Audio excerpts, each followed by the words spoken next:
अब हम भगवत गीता के दूसरे अध्याय का श्लोक नंबर 2 पढ़ेंगे। श्री भगवान उवाच कुतस्त्वाकशमलमिदं विषमे समुपस्थितम् अनार्यजुष्टमस्वर्ग्यमकीर्तिकरमर्जुन।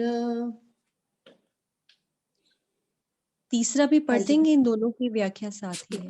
ठीक है। श्लोक नंबर 3।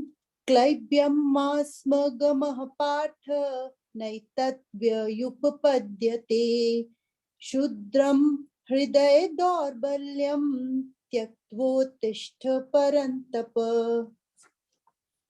जी, श्री भगवान बोले, हे अर्जुन, तुझे इस असमय में इस मोह किस हेतु से प्राप्त हुआ? क्योंकि ना तो यह श्रेष्ठ पुरुषों द्वारा आचरित है, न स्वर्ग को देने वाला है और न कीर्ति को करने वाला ही है। इसीलिए हे अर्जुन, नपुंसकता को मत प्राप्त हो, तुझमें यह उचित नहीं जान पड़ता। हे परंतप, हृदय की तुच्छ दुर्बलता को त्याग कर युद्ध के लिए खड़ा हो जा। वस्तुतः यहाँ से गीता उपदेश का विधिवत प्रारंभ नहीं है। अर्जुन पूरी तरह से खिन्न था, मानसिक विखंडन की स्थिति में था, ना कुछ कहने की ना ही कुछ सुनने की स्थिति लग रही थी उसकी। तभी अभी इस अवस्था में कोई उपदेश काम कर पाए ऐसा भी नहीं लग रहा था, इसीलिए उपदेश का कोई औचित्य भी नहीं था।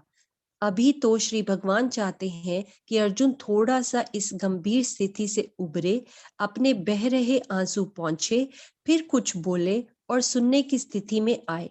घर परिवार में जैसे बच्चा अपनी किसी हठ धर्मिता से रूठकर दुखी होकर एक और बैठ जाता है, गुमसुम सा हो जाता है, तो माता या पिता उसके लिए कोई इतना कठोर शब्द कह देते हैं कि वह फिर कुछ बोल पड़ता है।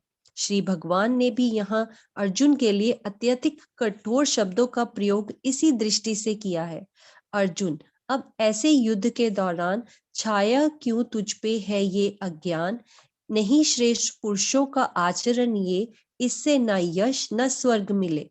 अत्यंत कोमल स्वभाव से कृष्ण, अर्जुन के परम स्नेही कृष्ण, इस समय अर्जुन के प्रति कुछ रोष की मुद्रा में दिख रहे हैं। यह भाषा निस्संदेह डांट फटकार की भाषा है, जो ऐसी स्थिति में आवश्यक भी थी। युद्ध स्थली, सब कुछ तैयार। स्वयं कहा कि मेरे रथ को दोनों सेनाओं के मध्य में ले चलो, ताकि मैं देख सकूं कौन कौन से योद्धा युद्ध के लिए सामने हैं। और अब वही अर्जुन, इतनी दुर्बलता, इतनी कायरता भला किसी भी क्षत्रिय के लिए कहाँ उचित है। इसीलिए श्री भगवान ने स्पष्ट कहा कि तेरा यह आचरण अनार्यों जैसा है, श्रेष्ठ पुरुषों वाला नहीं। इससे ना तो जीवन काल में कीर्ति मिलेगी और ना ही मरणोपरांत स्वर्ग को प्राप्ति होगी। अर्जुन अब भी मौन, उसी कारुण्य और दैन्य की अत्यंत निराशाजनक स्थिति में, कुछ बोलना कहना तो दूर, देख भी नहीं रहा श्री कृष्ण की ओर। इसीलिए आगे शब्दों की और कठोरता। क्लैब्यम मां स्म गमः पार्थ, पार्थ इस प्रकार के नपुंसक तो न बन जा। माता कुंती के उस वचन की लाज तो रख। यह दर्द क्षत्रिय सूते कालो अमागतः, अर्थात जिस कार्य के लिए क्षत्रिय माता पुत्र को उत्पन्न करती है, अब उसका समय आ गया है। यह युद्ध भूमि है। कायरों सा आचरण यहाँ नपुंसकता ही तो कहलाएगी।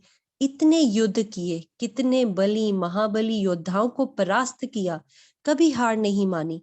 इसीलिए यह किसी भी दृष्टि से तेरे लिए उचित नहीं है अर्जुन। हृदय की तुच्छ दुर्बलता का त्याग कर अपने कर्तव्य के लिए उठ खड़ा हो। आओ विचारे, महान अर्जुन, बलवान अर्जुन, शारीरिक मानसिक रूप से सुदृढ़ सबल अर्जुन की अकस्मात यह स्थिति, श्री भगवान को ऐसे शब्द कहने पड़े। क्यों? किसने बनाई अर्जुन की यह दशा? किसने किया अर्जुन के हृदय को इतना दुर्बल? केवल मोह की एक वृत्ति ने? साधक सावधान, वृत्तियां दुर्बल बनाती हैं। स्वाभाविक ऊर्जा जो मनुष्य के पास है, ईश्वर का अंश होने के कारण उसकी विरासत है। वृत्तियों कि यह अधीनता उस ऊर्जा का क्षरण कर देती है और अंदर ही अंदर मनुष्य मानसिक दुर्बलता का शिकार हो जाता है। अर्जुन के माध्यम से भगवान श्री कृष्ण हमें चेता रहे हैं, समझा रहे हैं, ऐसा ही माने। श्री भगवान की इस फटकार का प्रभाव दिखा। अर्जुन ने अपना मौन तोड़ा, यही वे चाहते भी थे। आशु जी अगला श्लोक पढ़ दे, श्लोक नंबर 4।